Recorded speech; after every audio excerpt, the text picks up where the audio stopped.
नमस्कार दोस्तों, रंगमंच कहानियों का में आपका स्वागत है। आज मैं जो कहानी लेकर आई हूँ उसका शीर्षक है नाग पूजा।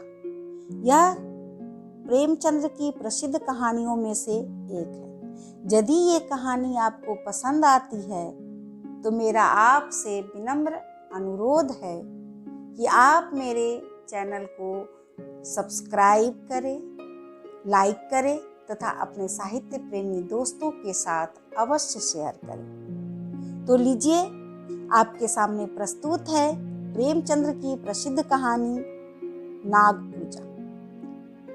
प्रातः काल था। आषाढ़ का पहला दोंगड़ा निकल गया था। कीट पतंग चारों तरफ रेंगते दिखाई देते थे। तिलोत्तमा ने वाटिका की ओर देखा तो वृक्ष और पौधे ऐसे निखर गए थे जैसे साबुन से मैले कपड़े निखर जाते। उन पर एक विचित्र आध्यात्मिक शोभा छाई हुई थी, मानो योगी वर आनंद में मग्न पड़े। चिड़ियों में असाधारण चंचलता थी। डाल डाल पात पात चहकती फिरती थी। तिलोत्तमा बाग में निकल आई। वह भी इन्हीं पक्षियों की भांति चंचल हो गई थी। कभी किसी पौधे को देखती, कभी किसी फूल पर पड़ी हुई जल की बूंदों को हिलाकर अपने मुंह पर उनके शीतल छींटे डालती। लाल वीर बहुटियां रेंग रही थी। वह उन्हें चुनकर हथेली पर रखने लगी। सहसा उसे एक काला बृहत्काय सांप रेंगता दिखाई दिया। उसने चिल्लाकर कहा, अम्मा, नाग जी जा रहे हैं, लाओ थोड़ा सा दूध उनके लिए कटोरे में रख दूं। अम्मा ने कहा, जाने दो बेटी, हवा खाने निकले होंगे। तिलोत्तमा, गर्मियों में कहाँ चले जाते हैं, दिखाई नहीं देते। माँ, कहीं जाते नहीं बेटी, अपनी बॉबी में पड़े रहते हैं। तिलोत्तमा, और कहीं नहीं जाते। माँ, बेटी हमारे देवता है और कहीं क्यों जाएंगे। तुम्हारे जन्म के साल से ये बराबर यही दिखाई देते हैं, किसी से नहीं बोलते। बच्चा पास से निकल जाए पर जरा भी नहीं ताकते। आज तक कोई चूहिया भी नहीं पकड़ी। तिलोत्तमा, तो खाते क्या होंगे। माँ, बेटी यह लोग हवा पर रहते हैं, इसी से इनकी आत्मा दिव्य हो जाती है।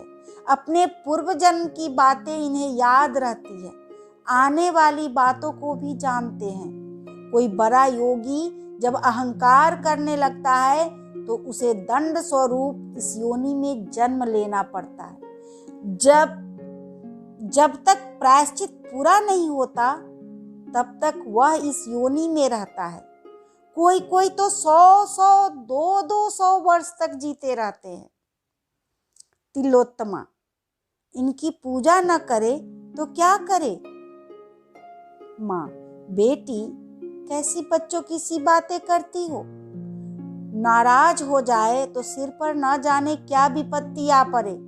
तेरे जन्म के साल पहले पहल दिखाई दिए थे, तब से साल में 10-5 बार अवश्य दर्शन दे जाते हैं। इनका ऐसा प्रभाव है कि आज तक किसी के सिर में दर्द तक नहीं हुआ। कई वर्ष हो गए। तिलोत्तमा बालिका से युवती हुई। विवाह का शुभ अवसर आ पहुंचा। बारात आई, विवाह हुआ। तिलोत्तमा के पति गृह जाने का मुहूर्त आ पहुंचा। नई वधू का श्रृंगार हो रहा था। भीतर बाहर हलचल मची हुई थी। ऐसा जान पड़ता था भगदड़ पड़ी हुई है। तिलोत्तमा के हृदय में वियोग दुख की तरंगे उठ रही है। वह एकांत में बैठकर रोना चाहती है। आज माता पिता, भाई बंद, सखियां सहेलियां सब छूट जाएंगी। फिर मालूम नहीं कब मिलने का संजोग हो। न जाने अब कैसे आदमियों से पाला पड़ेगा। न जाने उनका स्वभाव कैसा होगा। न जाने कैसा बर्ताव करेंगे। अम्मा की आंखें एक क्षण भी न थमेगी। मैं एक दिन के लिए कहीं चली जाती थी तो वे रो रो कर व्यथित हो जाती थी। अब वह जीवन पर्यंत का वियोग कैसे सहेगी? उनका सिर में दर्द होता था, तो जब तक मैं धीरे धीरे न मलूं, उन्हें किसी तरह कल चैन ही न पड़ती थी। बाबूजी को पान बनाकर कौन देगा? मैं जब तक भोजन न बनाऊं, उन्हें कोई चीज रुचती ही न थी। अब उनका भोजन कौन बनाएगा? मुझसे इनको देखे बिना कैसे रहा जाएगा? यहाँ जरा सिर में दर्द भी होता था तो अम्मा और बाबूजी घबरा जाते थे। तुरंत वैद्य हकीम आ जाते थे। वहाँ ना जाने क्या हाल होगा। भगवान, बंद घर में कैसे रहा जाएगा? ना जाने वहाँ खुली छत है या नहीं। होगी भी तो मुझे कौन सोने देगा? भीतर घुट घुट कर मरूंगी। जगने में जरा देर हो जाएगी तो ताने मिलेंगे। यहाँ सुबह को कोई जगाता था तो अम्मा कहती थी, सोने दो। कच्ची नींद जाग जाएगी तो सिर में पीड़ा होने लगेगी। वहाँ व्यंग सुनने पड़ेंगे। बहू आलसी है, दिन भर खाट पर पड़ी रहती है। वे पति तो बहुत सुशील मालूम होते हैं। हाँ, कुछ अभिमानी अवश्य हैं। कहीं उनका स्वभाव निठुर हुआ तो? सहसा उसकी माता ने आकर कहा, बेटी, तुमसे एक बात कहने की याद न रही। वहाँ नाग पूजा अवश्य करती रहना। घर के और चाहे लोग मना करें, पर तुम इसे अपना कर्तव्य समझना। अभी मेरी आंखें जरा जरा झपक गई थी। नाग बाबा ने स्वप्न में दर्शन दिए। तिलोत्तमा, अम्मा, मुझे भी उनके दर्शन हुए हैं, पर मुझे तो उन्होंने बड़ा विकराल रूप दिखाया। बड़ा भयंकर स्वप्न था। माँ, देखना तुम्हारे घर में कोई सांप ना मारने पाए। यह मंत्र नित्य अपने पास रखना। तिलोत्तमा अभी कुछ जवाब न देने पाई थी कि अचानक बारात की ओर से रोने के शब्द सुनाई दिए। एक क्षण में हाहाकार मच गया। भयंकर शोक घटना हो गई। वर को सांप ने काट लिया। वह बहू को विदा कराने आ रहा था। पालकी में मसनद के नीचे एक काला सांप छिपा हुआ था। वर ज्यों ही पालकी में बैठा, सांप ने काट लिया।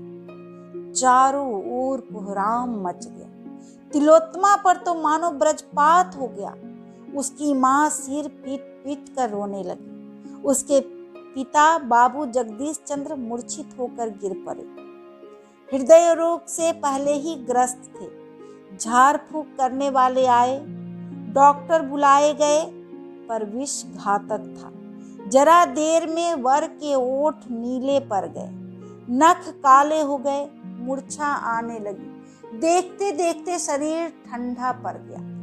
इधर उषा की लालिमा ने प्रकृति को आलोकित किया। उधर टिमटिमाता हुआ दीपक बुझ गया। जैसे कोई मनुष्य बोरों से लदी हुई नाव पर बैठा हुआ मन में झुंझलाता है कि यह और तेज क्यों नहीं चलती, कहीं आराम से बैठने की जगह नहीं, यह इतनी हिल क्यों रही है। मैं व्यर्थ ही इसमें बैठा, पर अकस्मात नाव को भंवर में पड़ते देखकर उसके मस्तूल से चिपट जाता है। वही दशा तिलोत्तमा की हुई। अभी तक वह वियोग दुख में ही मग्न थी। ससुराल के कष्टों और दुर्व्यवस्थाओं की चिंताओं में पड़ी हुई थी, पर अब उसे होश आया कि इस नाव के साथ मैं भी डूब रही हूँ। एक क्षण पहले वह कदाचित जिस पुरुष पर झुंझला रही थी, जिसे लुटेरा और डाकू समझ रही थी, वह अब कितना प्यारा था। उसके बिना अब जीवन एक दीपक था, बुझा हुआ। एक वृक्ष था, फल फूल विहीन। अभी वह क्षण पहले वह दूसरों की ईर्ष्या का कारण थी, अब दया और करुणा की। थोड़े ही दिनों में उसे ज्ञात हो गया कि मैं पति विहीन होकर संसार के सब सुखों से वंचित हो गई। 1 वर्ष बीत गया। जगदीश चंद्र पक्के धर्मावलंबी आदमी थे, पर तिलोत्तमा का वैधव्य उससे न सहा गया। उन्होंने तिलोत्तमा के पुनर्विवाह का निश्चय कर लिया। हंसने वाले तो तालियां बजाई, पर जगदीश बाबू ने हृदय से काम लिया। तिलोत्तमा पर सारा घर जान देता था। उसकी इच्छा के विरुद्ध कोई बात न होने पाती। यहाँ तक कि वह घर की मालकिन बना दी गई थी। सभी ध्यान रखते कि उसका रंज ताजा न होने पाए, लेकिन उसके चेहरे पर उदासी छाई रहती थी, जिसे देखकर लोगों को दुख होता था। पहले तो माँ भी इस सामाजिक अत्याचार पर सहमत न हुई, लेकिन बिरादरी वालों का विरोध ज्यों-ज्यों बढ़ता गया, उसका विरोध ढीला पड़ता गया। सिद्धांत रूप से तो प्रायः किसी को आपत्ति न थी, किंतु उसे व्यवहार में लाने का साहस किसी में न था। कई महीनों के लगातार प्रयास के बाद एक कुलीन सिद्धांतवादी सुशिक्षित वर मिला। उसके घर वाले भी राजी हो गए। तिलोत्तमा को समाज में अपना नाम बिकते देखकर दुखी होता था। वह मन में कूटती थी कि पिताजी नाहक मेरे लिए समाज में नक्कू बन रहे हैं। अगर मेरे भाग्य में सुहाग लिखा होता तो यह ब्रज ही क्यों गिरता। उसे कभी कभी ऐसी शंका होती थी कि मैं फिर विधवा हो जाऊंगी। जब विवाह निश्चित हो गया और वर की तस्वीर उसके सामने आई तो उसकी आंखों में आंसू भर आए।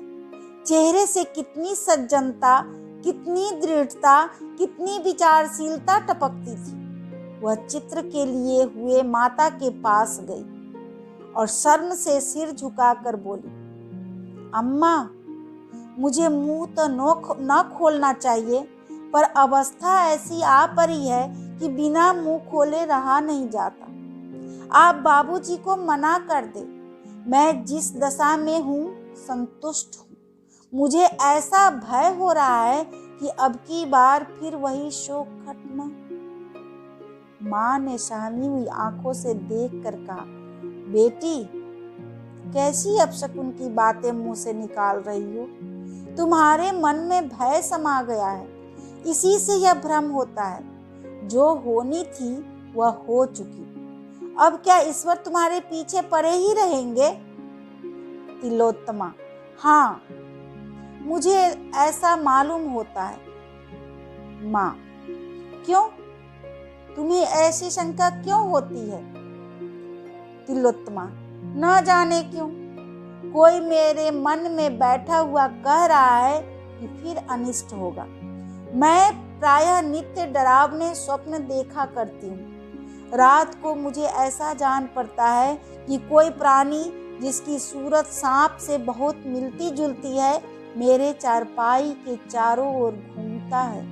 मैं भय के मारे चुप्पी साध लेती हूँ, किसी से कुछ कहती नहीं। माँ ने समझा यह सब भ्रम है। विवाह की तिथि नियत हो गई। यह केवल तिलोत्तमा का पुनः संस्कार न था, बल्कि समाज सुधार का एक क्रियात्मक उदाहरण था। समाज सुधारकों के दल दूर से विवाह में सम्मिलित होने के लिए आने लगे। विवाह वैदिक रीति से हुआ। मेहमानों ने खूब व्याख्यान दिए, पत्रों ने खूब आलोचनाएं की। बाबू जगदीश चंद्र के नैतिक साहस की सराहना होने लगी। तीसरे दिन बहू के विदा होने का मुहूर्त था।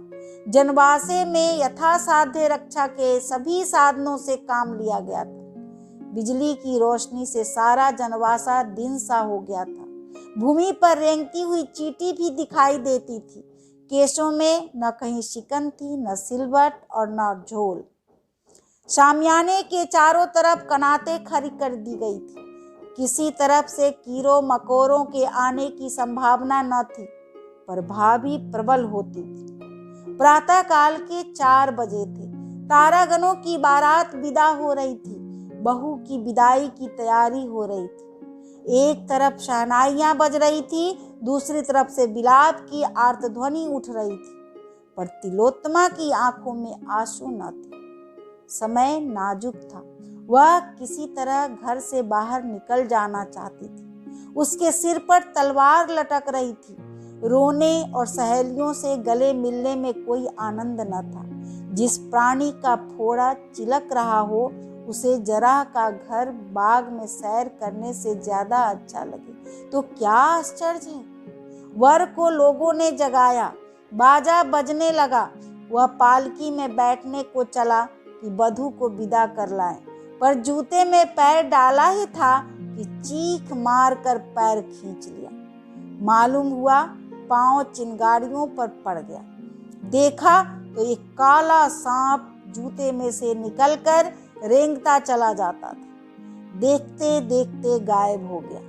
वर ने एक सर्द आह भरी और बैठ गया। आंखों में अंधेरा छा गया। एक क्षण में सारे जनवासे में खबर फैल गई। लोग दौड़ पड़े। औषधियां पहले ही रख ली गई थी। सांप का मंत्र जानने वाले कई आदमी बुला लिए गए थे। सभी ने दवाइयां दी, झाड़ फूंक शुरू की, औषधियां भी दी, पर काल के सामने किसी का वश न चला। शायद मौत सांप का वेश धर कर आई थी। तिलोत्तमा ने सुना तो सिर पीट लिया। वह विकल होकर जनवासे की तरफ दौड़ी। चादर ओढ़ने की भी सुधि न रही। वह अपने पति के चरणों को माथे से लगाकर अपना जन्म सफल करना चाहती थी। घर की स्त्रियों ने रोका। माता भी रो रो कर समझाने लगी, लेकिन बाबू जगदीश चंद्र ने कहा, कोई हरज नहीं, जाने दो, पति का दर्शन तो कर ले, यह अभिलाषा क्यों रह जाए। उसी शोकान्वित दशा में तिलोत्तमा जनवासे में पहुंची, पर वहां उसकी तस्कीन के लिए मरने वाले की उल्टी सांसें थी। उन अधखुले नेत्रों में असन्ना आत्मवेदना और दारुण नैराश्य। इस अद्भुत घटना का समाचार दूर दूर तक फैल गया।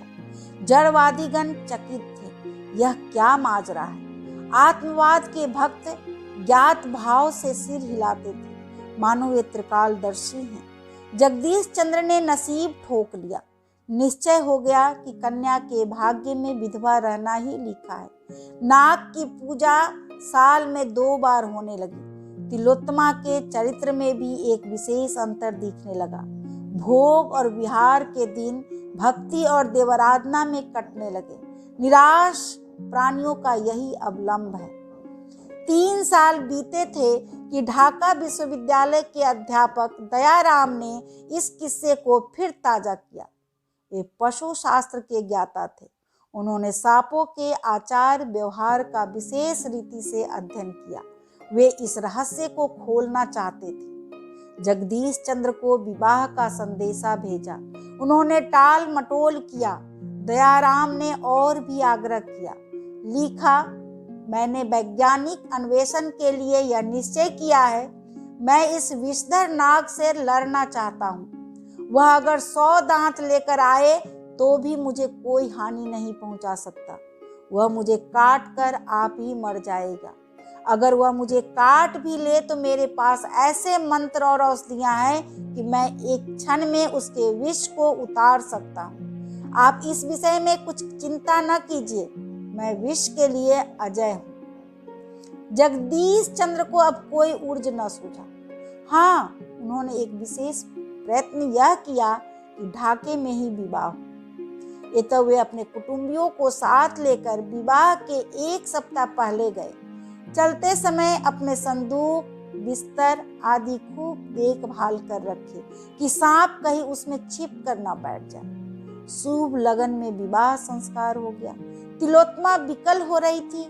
मुख पर एक रंग आता था, एक रंग जाता था, पर संस्कार में कोई विघ्न बाधा न पड़ी। तिलोत्तमा रो धोकर ससुराल गई। जगदीश चंद्र घर लौट आए, पर ऐसे चिंतित थे जैसे कोई आदमी सराय में खुला हुआ संदूक छोड़कर बाजार चला जाए। तिलोत्तमा के स्वभाव में अब एक विचित्र रूपांतर हुआ। वह औरों से हंसती, बोलती, आराम से खाती, पीती, सैर करने जाती, थिएटरों और अन्य सामाजिक सम्मेलनों में शरीक होती। इन अवसरों पर प्रोफेसर दयाराम से भी बड़े प्रेम का व्यवहार करती, उनके आराम का बहुत ध्यान रखती। कोई काम उनकी इच्छा के विरुद्ध न करती। कोई अजनबी आदमी उसे देखकर कह सकता था, गृहिणी हो तो ऐसी। दूसरों की दृष्टि में इस दंपत्ति का जीवन आदर्श था, किंतु आंतरिक दशा कुछ और ही थी। उनके साथ शयनागार में जाते ही उसका मुख विकृत हो जाता। भौएं तन जाती, माथे पर बल पड़ जाते, शरीर अग्नि की भांति जलने लगता, पलकें खुली रह जाती, नेत्रों से ज्वाला सी निकलने लगती और उसमें से झुलसती हुई लपटें निकलती, मुख पर कालिमा छा जाती और यद्यपि स्वरूप में कोई विशेष अंतर न दिखाई देता, पर न जाने क्यों भ्रम होने लगता, यह कोई नागिन है। कभी कभी वह फुंकारने भी लगती। इस स्थिति में दयाराम को उसके समीप जाने या उससे कुछ बोलने की हिम्मत न पड़ती।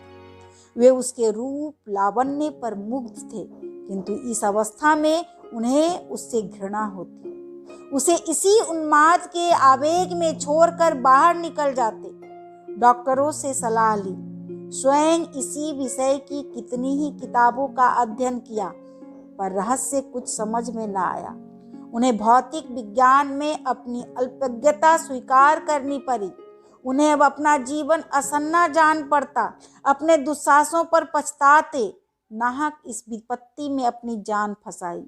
उन्हें शंका होने लगी कि अवश्य कोई प्रेत लीला है। मिथ्यावादी न थे, पर जहाँ बुद्धि और तर्क का कुछ वश नहीं चलता, वहाँ मनुष्य विवश होकर मिथ्यावादी हो जाता है।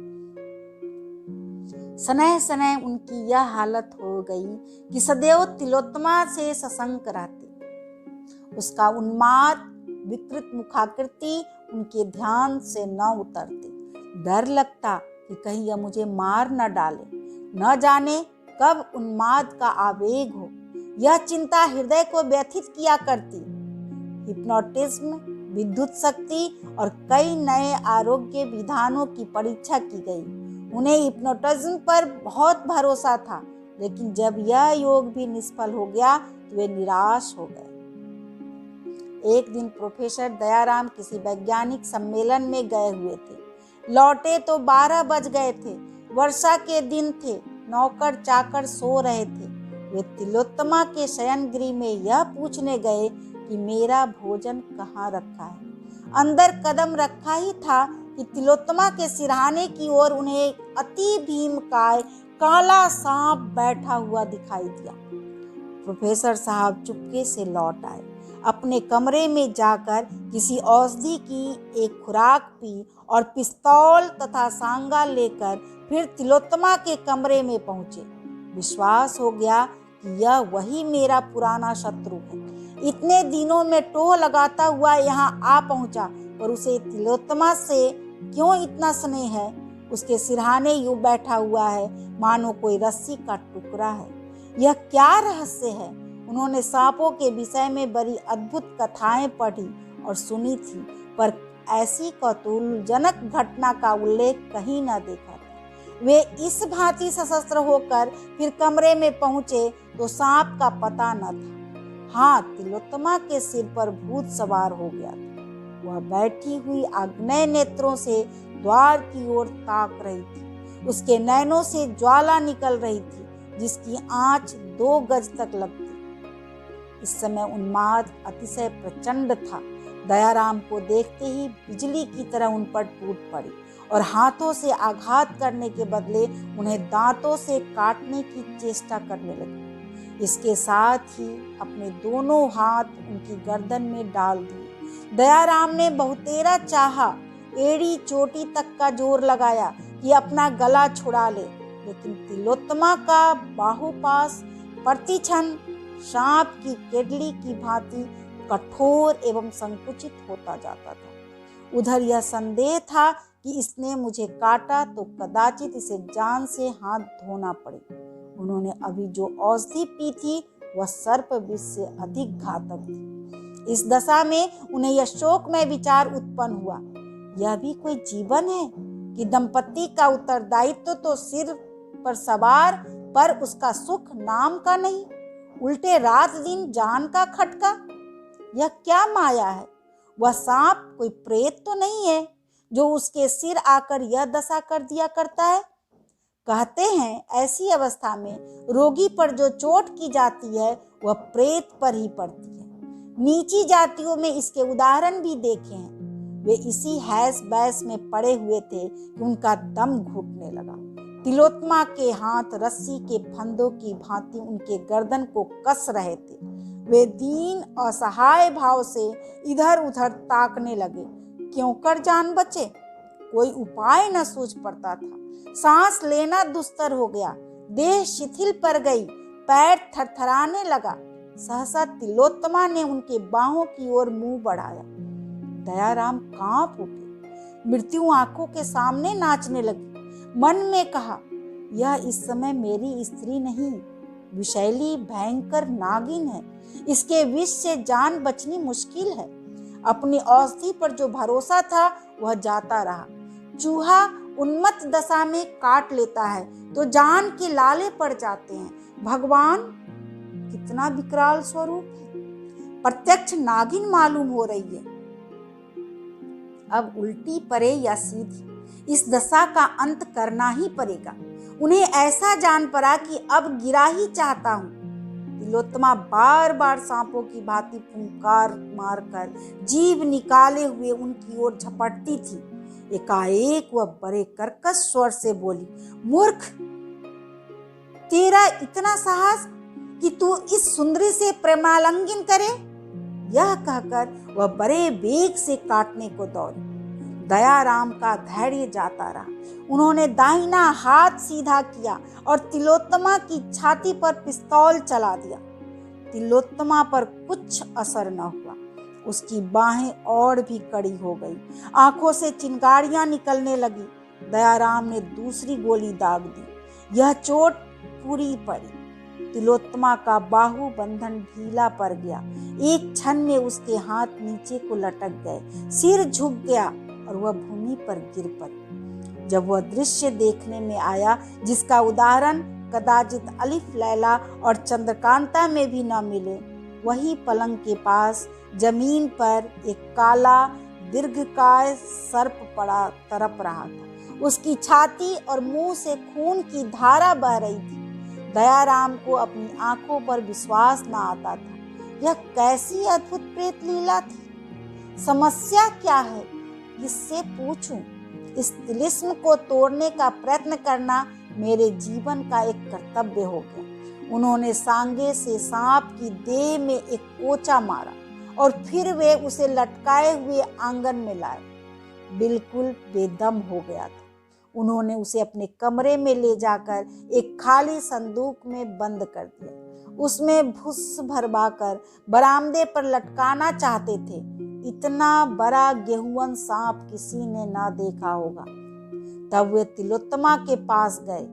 डर के मारे कमरे में कदम रखने की हिम्मत न पड़ती थी। हाँ, इस विचार से कुछ तस्कीन होती थी कि सर्प पेट मर गया है तो उसकी जान बच गई होगी। इस आशा और भय की दशा में वे अंदर गए तो तिलोत्तमा आईने के सामने खड़ी केस संवार रही थी। दयाराम को मानो चारों पदार्थ मिल गए। तिलोत्तमा का मुख कमल खिला हुआ था। उन्होंने कभी उसे इतना प्रफुल्लित न देखा था। उन्हें देखते ही वह उनकी ओर प्रेम से चली और बोली, आज इतनी रात तक कहाँ रहे? दयाराम प्रेमोन्नत होकर बोले, एक जलसे में चला गया था। तुम्हारी तबीयत कैसी है? कहीं दर्द नहीं है? तिलोत्तमा ने उनके आश्चर्य से देखकर पूछा। तुम्हें कैसे मालूम हुआ? मेरी छाती में ऐसा दर्द हो रहा है जैसे चिलक पड़ गई। अभी आप सुन रहे थे मुंशी प्रेमचंद्र की कहानी नाग पूजा। यदि आपको इसके कंटेंट पसंद आए तो मैं आपसे अनुरोध करती हूँ कि आप मेरे चैनल को जरूर से जरूर सब्सक्राइब करें। सपोर्ट के लिए धन्यवाद।